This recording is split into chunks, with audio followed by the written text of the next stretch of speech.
안녕하세요. 반갑습니다. 말씀을 사모하는 여러분들, 오늘 어린이날을 맞이해서 어린아이들의 소중함을 다시 한번 생각하고 그들에게 어떻게 하나님의 말씀으로 양육하고 하나님의 사람으로 일으킬 것일까를 생각하면서 어린아이들을 유익하게 하는 복된 날들이 되기를 바랍니다. 오늘은 역대하 13장부터 16장에 이르는 부분의 말씀을 함께 나누게 됩니다.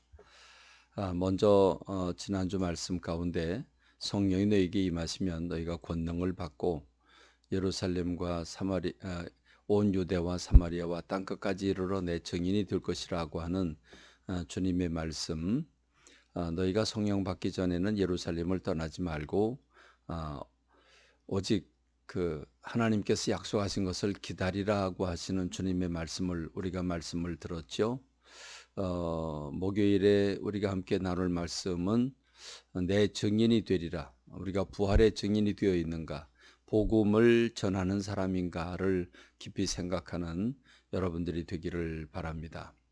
역대하 13장부터 16장, 오늘 우리가 읽어야 할 성경 통독에 관한 부분은 르호보암의 아들 아비야 그리고 그 아들 아사라고 하는 왕을 보여주고 있습니다. 이 왕들의 삶이 어떤 삶인지를 잘 살펴보고 우리가 교훈을 얻기를 바랍니다. 이스라엘은 사울 왕으로부터 시작을 해서 다윗 왕 솔로몬에 이르기까지 통일 왕국을 이루면서 특별히 다윗과 솔로몬 때에는 그 나라가 중동을 제패하면서 어마어마한 영향권을 가진 나라가 되지요. 조공을 바치는 나라들이 한둘이 아닙니다. 대단했지요.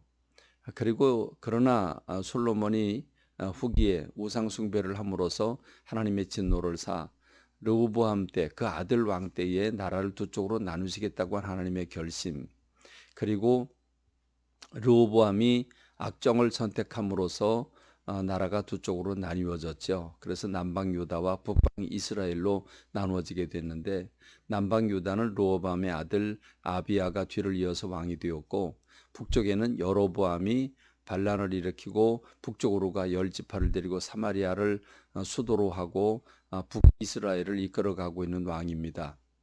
근데 이 두 나라, 그러니까 이제 한 나라가, 한 민족이 두 나라가 되었죠. 남방 유다와 북방 이스라엘이 됐습니다.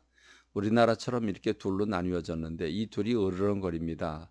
싸움을 싸우는 거죠. 전쟁이 일어납니다. 여로보암이 80만 명의 군대를 이끌고 유다와 싸우겠다고 나섰습니다. 유다는 40만 명의 군사입니다. 그러니까 숫자적으로 보면 이스라엘이 당연히 배가 되고 당연히 이기겠죠. 어떻게 싸우거나 이기겠죠. 바보가 아닌 이상이야 이길 것입니다. 그런데 서로 항호를 벌이고 있는 이 상황에서 르호보암의 아들 아비야, 곧 유다의 왕이 이렇게 얘기를 합니다. 너희들은 알지 못하느냐? 하나님께서 다윗과 그 왕가에게 영원히 함께 하시겠다고 소금 언약을 맺지 않았느냐? 너희가 북쪽으로 올라가서 하나님을 섬기지 않고 금송아지 만들어 놓고 우상을 섬기고 있지 않느냐? 그러니 우린 하나님을 믿고 있고 하나님께 제대로 예배를 드리고 있는데 너희들이 우리를 치는 것은 하나님을 치는 것과 똑같다. 너희가 하나님하고 싸우지 마라. 어째 너희가 하나님과 더불어 싸우겠느냐? 너희가 형통치 못할 것이라고 말하지만 여로보암은 복병을 두어서 지금 이스라엘이 유다와 대적하고 있고 그 유다 뒤편에 80만 명이니까 그 뒤편에도 복병을 둡니다. 그러니까 숫자도 적지요. 전략적으로도 지금 유다가 지게 돼 있습니다. 그런데 이렇게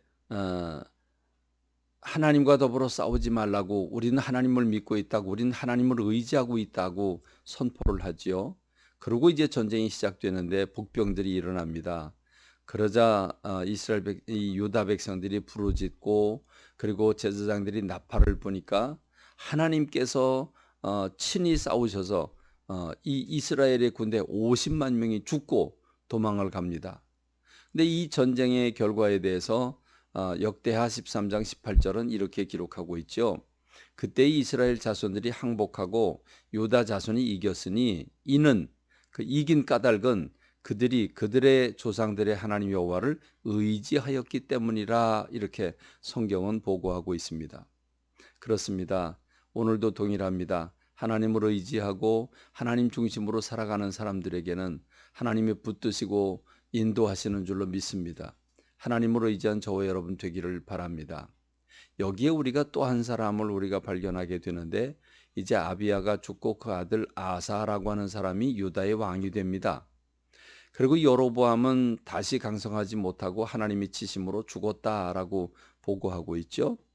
이제 아사라고 하는 이 유다의 왕이 하나님 보시기에 선과 정의를 행했고 그리고 우상을 제거하고 백성들에게 하나님을 찾도록 그렇게 정치를 이끕니다. 그러자 하나님이 아사가 통치하는 유다에 평안을 주셨다라고 말씀하고 있습니다. 그런데 그때 구스라고 하는 이디오피아가 쳐들어오게 되는데 군대를 100만 명을 데리고 옵니다. 여러분 생각해 보시죠. 러시아가 우크라이나를 공격한 것이 13만 명인가 그렇다고 그러는데 지금 저렇게 큰 전쟁이 벌어지고 있는데 여러분 이스라엘을 남방 유다를 무너뜨리겠다고 구스라고 하는 나라가 100만 명을 이끌고 왔는데 유다의 군대는 58만 명밖에 되지 않습니다. 그러니 게임이 안 되는 전쟁이죠. 그러나 그때 아사는 하나님 앞에 이렇게 기도를 합니다.